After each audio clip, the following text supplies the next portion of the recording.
Olá, está começando a Granja na TV. Eu sou Thaís Dávila e essa é a sua conexão diária com o agronegócio. A Lei 14.981, publicada no Diário Oficial da União, traz novidades para as medidas dos produtores atingidos pelas cheias no Rio Grande do Sul. A legislação confirma que os produtores rurais vão poder aderir à linha de refinanciamento do BNDES, que utiliza o Fundo Garantidor para investimentos como garantia da operação. Conforme o advogado especialista em direito do agronegócio e comentarista do programa Granja na TV, Francisco Torma, para que seja possível usar o FGI, o produtor rural vai ter que fazer a adesão àquela linha de refinanciamento ainda dentro de 2024. Mais informações você confere na quinta-feira no quadro Direito do Campo, aqui no programa.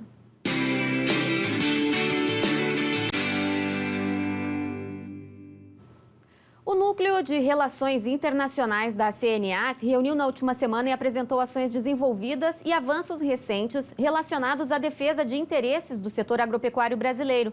No encontro, o coordenador de Inteligência Comercial e Defesa de Interesses da CNA, Felipe Spaniol, explicou a importância das associações de produtores rurais internacionais e o protagonismo da CNA nessas instituições. E é com ele que conversamos agora. Tudo bem, Felipe? Tudo ótimo, Thaís. Bom dia para você e os telespectadores da Granja TV. Bom, a gente vê aí constantemente anúncios de abertura de novos mercados, mas assim como a abertura de novos mercados, a manutenção e o respeito ao agro brasileiro também são importantes, né? Como é que a CNA está trabalhando nesse sentido? A abertura de mercados é fundamental para a gente conseguir colocar nossos produtos lá fora. E não é novidade que a gente vem batendo recorde de exportação, de abertura de novos países para onde o produto do agronegócio brasileiro está chegando, mas também, Thaís, é mais importante o trabalho de fazer a promoção comercial do produto brasileiro lá fora. E aí te trago dois exemplos. Essa semana, a CNA está levando um grupo de produtores rurais e exportadores para os Emirados Árabes Unidos, numa feira chamada Go Food Green, para fazer a promoção desses produtos. E também, nessa mesma semana, tem uma outra delegação indo para uma feira em Lima, no Peru. Então, seguido de uma abertura de mercado, é sempre importante ter essas ações que colocam aquela empresa, aquele produtor rural que está interessado em exportar em contato com o mercado estrangeiro, porque a abertura ela não acontece sem um esforço de promoção, de levar esse produto, de mostrar a marca e a qualidade do produto brasileiro, e essas são algumas ações que aí podem gerar negócio e trazer um resultado efetivo, tanto para o Brasil como um todo, mas também para aquele produtor que está tentando alcançar o mercado internacional. E a gente tem um monte de história interessante, né? De produtos desde mel, méis premiados, né? Castanhas, as frutas processadas, não só in natura, então com geleias e doces. E todos esses produtos têm encontrado uma boa oportunidade lá fora e é isso que a gente tenta promover. Então, na sequência das ações de abertura de mercado, é importante ter esse esforço também de promoção do produto brasileiro. Ainda que a abertura de mercado seja uma ação mais entre governos, entre os ministérios da Agricultura do Brasil e do futuro país importador, a CNA, por exemplo, e entidades ligadas aos produtores acompanham essas missões iniciais aí até para poder falar sobre esses produtos, né, Felipe? Sem dúvida. Tem alguns que, obviamente, geram um impacto muito grande, né? Eu estou lembrando aqui da abertura para milho na China, por exemplo, deu um boom de exportação, claro, grãos, a gente já tem uma grande capacidade produtiva, um excedente de produção e que quando se abre um mercado super relevante como é a China, isso gera um impacto enorme. Alguns derivados também de grãos que foram abertos recentemente devem trazer um impacto, toda a cadeia de proteína animal, né? Geralmente quando existe uma abertura para esse setor, as grandes empresas, os frigoríficos atuam já nesse mercado para colocar essa marca brasileira que já é reconhecida mundialmente dentro dos mercados estratégicos que foram abertos lá fora. Mas o que leva também a esse trabalho conjunto do setor privado e do governo é quando a gente constrói essas agendas de interesse. Ou seja, seleciona-se quais são esses mercados prioritários, qual que é a agenda que se busca em cada um desses mercados. E é um momento bom para que o Brasil consiga cada vez mais atuar proativamente, Thaís, buscando essa conexão maior com esses mercados estratégicos para a nossa exportação e, com isso, gere um benefício para toda a sociedade, ou seja, aumentando a exportação, gerando mais riqueza e melhorando a economia nacional, aquele produtor que também acessa o mercado internacional, ele acaba tendo um faturamento mais protegido, né? Porque não fica só suscetível às questões econômicas do próprio Brasil. Então, eventualmente, quando o mercado está desaquecido aqui, ele pode ter uma alternativa de escoamento do seu produto lá fora, além de agregar muito valor, né, ao seu produto, né? Colocar um produto que já tem muita qualidade aqui dentro do Brasil em um mercado ou um ponto de venda lá no exterior é muito bom, e a gente pode mostrar aquilo de bacana que é feito pelo produtor rural aqui no Brasil. Você mencionou antes aí o setor de proteína animal, né? Eu conversei com o presidente do Sindicato das Indústrias de Produtos Suínos do Rio Grande do Sul durante o CIAVES, e é algo que acontece num ritmo bastante diferente, né, Felipe? Porque o Rio Grande do Sul, por exemplo, obteve a certificação de área livre de febre aftosa sem vacinação em 2021, e agora, em 2024, que se abriu um importante mercado, que foi o mercado das Filipinas, que inclusive está superando, inclusive, a China aqui no Rio Grande do Sul nas vendas internacionais. A gente é muito forte no setor, não só de suínos, mas de aves, de carne bovina também. E qualquer abertura desses mercados acaba trazendo um impacto bastante positivo. Você mencionou aí o Sudeste Asiático, mas também tem um caso do México, que reduziu as tarifas de importação para, salvo engano, suínos e aves também, e outros produtos, alguns cereais também, para conter a inflação de alimentos no mercado interno. Então, é uma abertura temporária, mas que imediatamente o produto brasileiro, no que a gente já faz muito bem, consegue acessar o mercado, lá está fazendo com que o preço caia, né? Porque você tem um volume maior de produtos abastecendo o mercado e isso gera um benefício econômico. Então, todos os exemplos aí que a gente mencionou, seja aqui na América Latina, no Sudeste Asiático, eles precisam ser trabalhados pensando nesse posicionamento estratégico, ou seja, o que a gente consegue colocar, lembrando que, acho que esse é um ponto também bem importante, a maior parte dos produtos que a gente faz aqui, eles servem para consumo interno, né? São, salvo engano, 5 ou 6 produtos apenas que a gente exporta mais do que vende internamente, mas para esses produtos e também para esses que a gente estrategicamente consegue colocar lá fora com um pouco mais de valor agregado, a gente precisa entender aonde tem mais benefício, né? Quais são os mercados que se pode buscar. E aí eu queria trazer um outro assunto também para a discussão, que é não só a abertura de mercado para exportação de um produto que eventualmente estava com alguma barreira de entrada, mas também a negociação dos acordos comerciais, porque isso traz um outro tipo de incentivo e pode colocar não só um produto individualmente, mas vários, porque você reduz as tarifas de entrada, o chamado imposto de importação, nos países com os quais a gente negocia acordos. Então, a gente acabou de fazer a conclusão do acordo com Singapura, né? Então, também um importante mercado lá no Sudeste Asiático, pode ser uma porta de entrada para toda a ASEAN, que é aquele bloco de países que ficam ali na região do Sudeste Asiático. E com a entrada em vigor desse novo acordo, Mercosul-Singapura, a gente pode colocar mais produtos com um aumento competitivo, ou seja, uma redução dos nossos custos de exportação para lá, e que daqui a pouco isso impacta muito para o produtor, e aí você deu o exemplo muito bacana dos produtores de suínos no Rio Grande do Sul. Um outro mercado que está em discussão, agora a gente está no que se chama de diálogo exploratório, ou seja, avaliando quais são as potenciais de mercado, é com os Emirados, né? Os Emirados Árabes Unidos é um mercado também hub, né, para a região toda do Oriente Médio.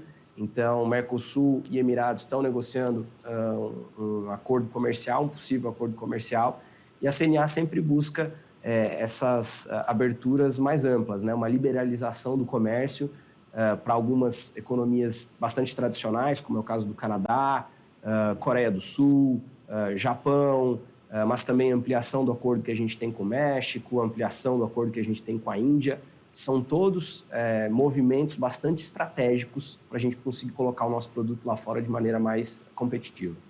E o agronegócio é riquíssimo, tem muita coisa para exportar, né, Felipe? A gente ouve até questões de pequenas partes ou penas, por exemplo, que são exportadas e tem um mercado que é importante para o Brasil. Por exemplo, o pé de galinha para a China é um grande sucesso. O pessoal Sim. come isso como lanche, como a gente come pipoca. Então, tem que aproveitar isso, que às vezes é um produto que não tem um alto valor aqui no Brasil, mas eventualmente pelas culturas diferentes lá fora, a gente pode aproveitar e criar um nicho de mercado bem interessante. Agora, Felipe, rapidamente para a gente encerrar, quais são os próximos passos aí até o final de 2024 nesse segmento de negociações internacionais, além dessas feiras que você mencionou aí que o Brasil já está levando seus participantes? Thaís, tem muita coisa acontecendo. O Brasil, de fato, tem um protagonismo nas agendas internacionais, é exemplo do G20, que acontece no Rio de Janeiro, em novembro desse ano. Mas a gente sempre lembra G20 e COP30, né, ano que vem, em Belém do Pará. Mas também, no próximo ano, o Brasil assume a presidência do BRICS. Então, deve ter, não é só esse ano, como você pediu, mas essa agenda de negociação e de encontro, de um eventual encontro presencial do BRICS aqui, nos ajuda a fazer essa discussão a nível internacional. Então, tem muita coisa acontecendo. E aí, por exemplo, do G20, acabou de ocorrer um encontro dos ministros de agricultura do G20, que foi lá em Cuiabá. Para subsidiar essa discussão dos ministros de agricultura, as entidades do setor privado, elas se organizaram no grupo que é o B20, né, que é o espelho do G20, mas só com as entidades do setor privado. Para você ter uma ideia, tinham mais de 130 entidades que faziam parte da Força Tarefa de Agricultura e Sistemas Alimentares Sustentáveis, de 23 países. A CNA era um desses membros, a gente contribuiu muito para a construção de um documento de posição que tem 3 prioridades do que a gente pede para o governo, que é uma intensificação da produção agropecuária. A gente precisa lembrar que tem uma parte do mundo ainda passando fome, então a segurança alimentar ela precisa ser combatida e para isso a gente precisa produzir mais alimentos, obviamente alimentos com qualidade, alimentos sustentáveis, mas é necessário aumentar o volume de produção. E sim, em primeiro lugar, esse é um pedido do B20 para os ministros de agricultura do G20. Em segundo lugar, o financiamento, para fazer essa transição do modelo de produção cada vez mais sustentável. Então, o que as economias mais desenvolvidas podem ajudar para que as economias emergentes, os países em desenvolvimento, consigam fazer essa transição numa produção sustentável cada vez mais justa e equilibrada. E o terceiro ponto foi o reforço aos compromissos internacionais, como é o caso da OMC. Esses fóruns importantes, o respeito às regras internacionais de comércio são fundamentais para a gente ter um comércio justo e equilibrado. Então, o setor privado organizou, portanto, esse documento, é um documento público, já está disponível aí no nosso portal, e esse documento foi a base do que os ministros de Agricultura discutiram e geraram uma declaração que foi apresentada pelo ministro Fávaro, bastante completa, né, trazendo o combate à fome, o combate à insegurança alimentar como prioridade número 1 dessa declaração conjunta que os ministros fizeram. Então, acho que foi um avanço muito bom. Tem muita coisa acontecendo, vai ser um ano intenso, de bastante debate. Além da COP30, que a gente já falou, que acontece ano que vem aqui no Brasil, hoje tem a COP29, que é a desse ano lá no Azerbaijão. Também acontece em novembro, então veja que tem muita coisa ao mesmo tempo. E é uma COP importante, que a gente está levando uma delegação de especialistas para mostrar aquilo que o Brasil já vem fazendo, replicar nossas boas práticas de produção sustentável, exemplo do programa ABC+, do nosso Programa Nacional de Recuperação de Áreas Degradadas. Então, a gente quer promover isso e buscar esse financiamento para que o Brasil siga sua trajetória de crescimento e de grande sucesso no agronegócio. Tá certo. Então, Felipe Spaniol, da CNA, muito obrigada pela sua participação e sucesso. Eu que agradeço e fico à disposição. Um abraço a todos. Um abraço. A Granja na TV faz um rápido intervalo, em seguidinha estaremos de volta.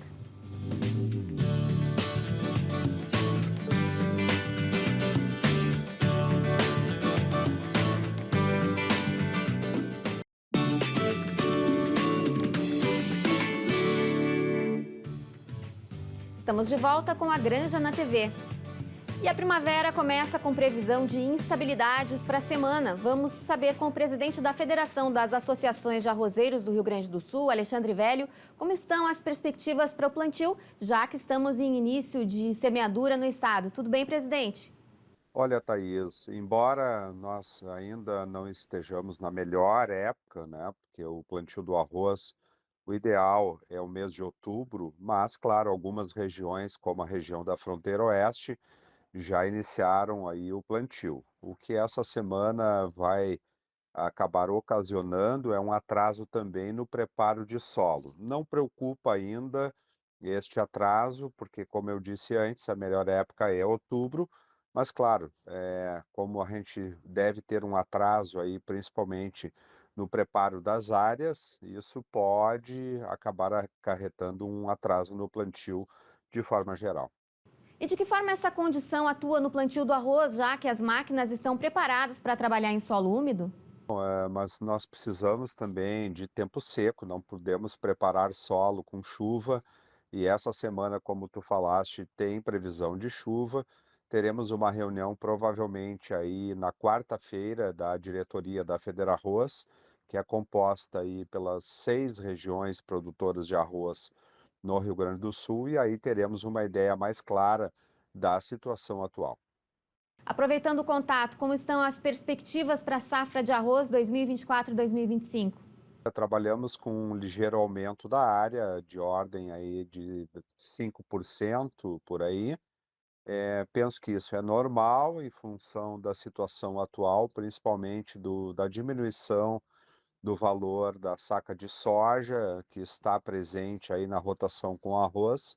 Então, algumas regiões tiveram sérios problemas com a soja o ano passado, e alguns cortes de lavoura que eram soja em áreas mais baixas, áreas de maior risco, voltaram a ser produzido ou voltarão a ser produzidas com a cultura do arroz. Então, penso que isso é normal, não preocupa, até porque nós temos aí condição plenas de abastecer tanto o mercado interno, como continuar buscando novos destinos para o arroz gaúcho.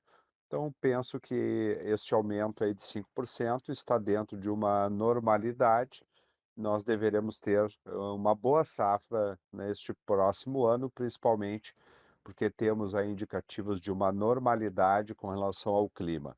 Ou clima normal, ou laninha fraco, e quando eu tenho laninha fraco, eu tenho uma incidência maior de sol e, teoricamente, aí produtividades melhores, na cultura do arroz. Obrigada, presidente. Nada, um abraço.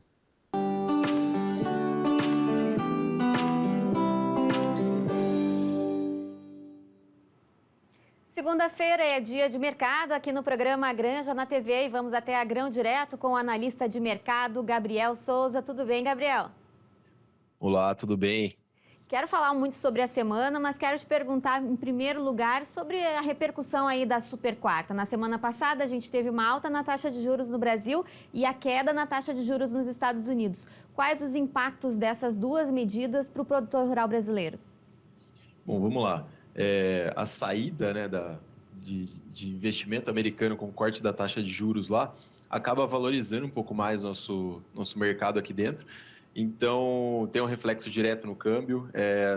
Nosso aumento da taxa de juros também acabou interferindo. E isso acaba refletindo diretamente nas commodities, né? Uma vez que o dólar é um dos pesos ali, é um grande peso em cima da nossa precificação aqui no Brasil. Realmente era esperado esse corte da taxa de juros, os Estados Unidos já estava segurando há um tempo, veio, né, finalmente aí, não foi tão expressivo, mas isso já foi o suficiente para o mercado começar a ter essa percepção maior dos juros norte-americano. E, por outro lado, aqui no Brasil, a taxa de juros aumentando, também era um valor estimado que poderia ter um aumento, veio esse aumento e agora a gente fica aguardando como é que vai ser o andamento das próximas decisões, né? Os Estados Unidos ainda está numa tendência de continuar essa redução, pelo menos nas próximas 3 decisões pode ser que venham mais cortes da taxa de juros norte-americana, e se isso for vier em sequência realmente, vai afetar nossos preços aqui. Bom, agora vamos falar então sobre soja, começando aí com a soja, um anúncio aí do USDA, do Departamento de Agricultura dos Estados Unidos, de 120 mil toneladas para a China, é isso? 120 milhões de toneladas? 120 mil toneladas, realmente. Isso volta, né, um pouco daquela tendência que a gente estava esperando de aumentar a demanda agora. O mercado está de olho aqui no Brasil, né, agora com essas temperaturas, falta de chuva, isso pode interferir um pouco nesse volume norte-americano, principalmente para as execuções ali, se a gente for considerar, né, fevereiro, começo de março, porque a nossa janela aqui pode ser que fique um pouco mais apertada e isso abre um pouco mais de espaço lá para a soja norte-americana. Agora, esse volume originado há pouco tempo mostra que a China está começando a aumentar os volumes de compra, mas foi um primeiro sinal, né, vamos dizer assim, depois da colheita norte-americana. Vamos ter que aguardar como é que vai ser o andamento mais no curto prazo. Bom, e os prêmios da soja para o produtor brasileiro continuam elevados, Gabriel. A gente queria também, a gente está numa TV aberta aqui e às vezes as pessoas não entendem muito bem o que são os prêmios, né? Então explica um pouquinho para a gente o que é o prêmio e por que ele está elevado. Perfeitamente, vamos lá. O prêmio é um diferencial que a gente tem do mercado físico, que está rodando no mercado físico, com relação ao mercado futuro, de acordo com o contrato que ele é negociado. É basicamente uma diferença, é um ágio ou um deságio com relação a esse tipo de contrato. Se a gente for considerar que o contrato outubro, né, de soja, ele está tendo um diferencial de 150 cents, né, na média, né, 150 cents de dólares por bushel. O que isso interfere, né, com relação à cotação? A cotação de outubro, ela tem esse valor mais esses 150 cents de dólares por bushel. Então, hoje, o prêmio, né, a gente está falando de um prêmio valorizado, estabilizado em patamares mais altos, significa que nossa soja está valendo bastante com relação à execução aí que eu citei agora de outubro. Então, as trades, né, os players estão pagando o preço de Chicago, da cotação de Chicago outubro, mais esses 150 cents de dólares por bushel. É basicamente um diferencial, né, do preço que está valendo agora o físico com relação à execução. O que a gente vê aqui, né, com relação à análise de mercado é que o prêmio, né, ele acaba sendo um termômetro de mercado. Quando o mercado está mais aquecido, quando estão agressivando um pouco mais, esse prêmio tende a ser positivo e ele vai se positivando a patamares mais altos. E quando ele está mais baixo, né, acaba tendo um deságio, aí quando ele está abaixo de zero, é porque o apetite do mercado não está tão relevante, né? Nossa soja aqui não está tão relevante com relação à competitividade, e ele acaba tendo um desconto do valor físico. É isso. Bom, a gente conversou há pouco com o presidente da Federarroz, falando sobre a intenção de plantio aí dos produtores gaúchos, e ele acredita que vai haver um pequeno aumento da área do arroz por conta dos baixos preços da soja. Está valendo mais o arroz produtor gaúcho, então, do que a soja nessa atual conjuntura, Gabriel? A soja ela está num momento complexo, né? A gente vê basicamente Goiás, Mato Grosso, Minas, a gente não vê tanta redução de área, mas produtor gaúcho que ele tem essa possibilidade, né, de trocar ali a área de soja por arroz acaba sendo mais compensador mesmo, já que o arroz tem uma estabilidade de preço um pouco maior que a gente vai vendo aí. E o Rio Grande do Sul, por ser um grande produtor, acaba tendo mais facilidade nessa questão de produção do arroz.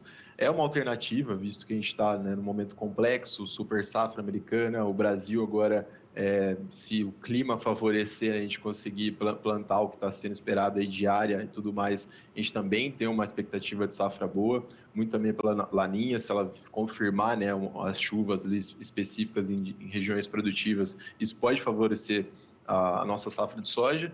E se a gente tiver uma super safra, a gente precisa ter essa noção básica de economia, de oferta e demanda. Estados Unidos com uma super safra, Brasil com uma super safra, a gente vai ter muita oferta de soja. E a demanda, se ela continuar estagnada do jeito que está, né? Agora a China começou a pontuar novamente, sim, mas a gente não vê um crescimento de demanda desde lá de 2017, expressivo com relação à produção. Então a produção vem aumentando gradativamente, mas vem aumentando, e a demanda, a produção vem aumentando e a demanda não tem assim, uma expressão de diferença com relação aos anos anteriores. A gente precisa ver essa demanda para ter uma estabilidade no preço e o produtor ter mais convicção de realmente fazer um plantio de soja mais efetivo. Tá certo, então, Gabriel, produtor de soja, ficando atento aí aos números e os novos anúncios sobre produção mundial. Obrigada pela sua participação, até segunda que vem.